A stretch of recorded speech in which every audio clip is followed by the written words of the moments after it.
अस्सलाम वालेकुम नाज़रीन, आज मैं बताने जा रही हूँ हिस्ट्री ऑफ दज्जाल। दज्जाल कौन है? यहूदी उसे क्यों बुलाना चाहते हैं?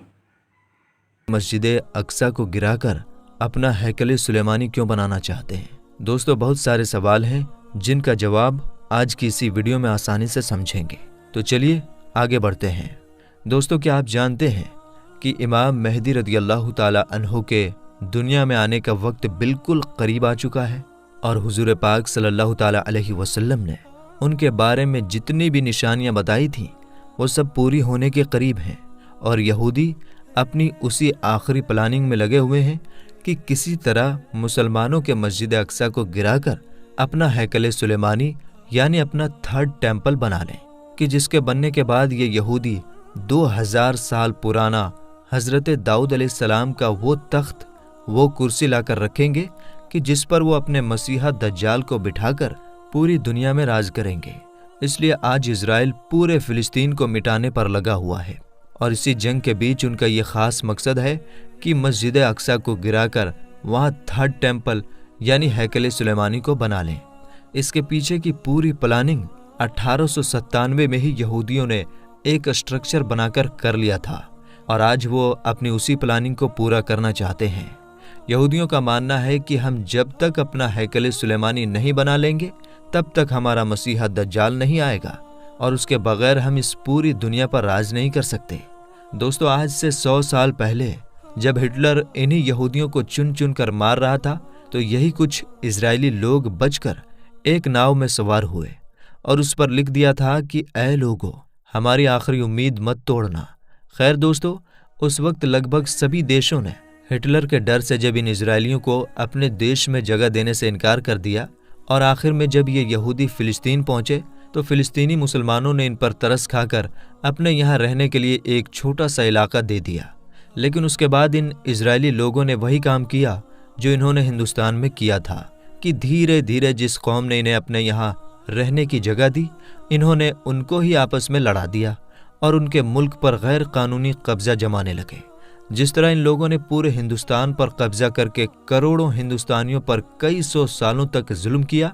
इसी तरह इन यहूदियों ने 1946 के बाद से फिलिस्तीन पर कब्जा जमाने के साथ साथ फिलिस्तीन के मुसलमानों पर जुल्म के पहाड़ तोड़ते आ रहे हैं और अब तक इन लोगों ने लाखों फिलिस्तीनियों को मार डाला है। दोस्तों, मुस्लिम देश आज जिस तरह खामोश होकर बैठे हैं और सिर्फ बातों के अलावा वो कुछ नहीं करते, दिन रात फिलिस्तीनी लोगों का खून बहता देख रहे हैं, लेकिन कोई उनकी मदद के लिए आगे नहीं बढ़ता, इससे अंदाज़ा लगाया जा सकता है कि आगे के हालात भी ऐसे ही रहेंगे और यहाँ तक कि इमाम मेहदी रज़ी अल्लाह ताला अन्हु इस दुनिया में आ जाएंगे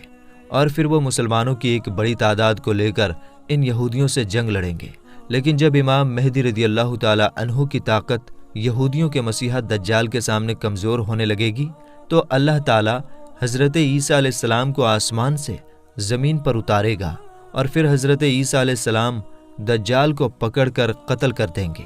और उसके बाद मुसलमानों की हुकूमत एक बार फिर से पूरी दुनिया में कायम हो जाएगी। दोस्तों,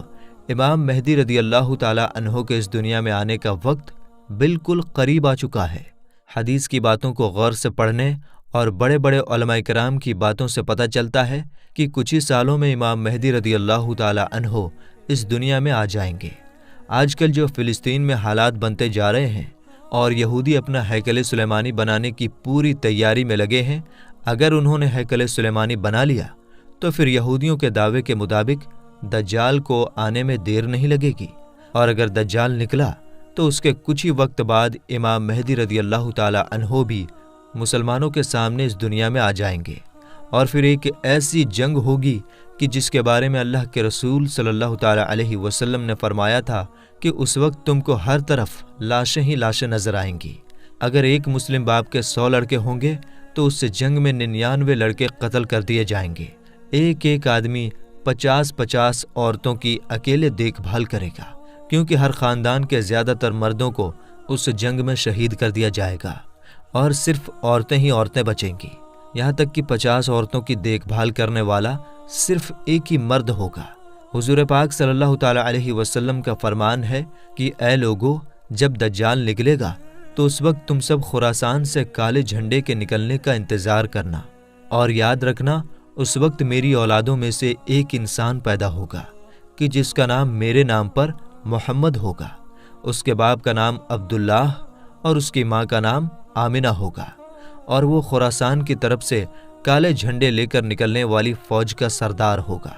تم سب اس کا انتظار کرنا، وہ دجال سے جنگ لڑے گا۔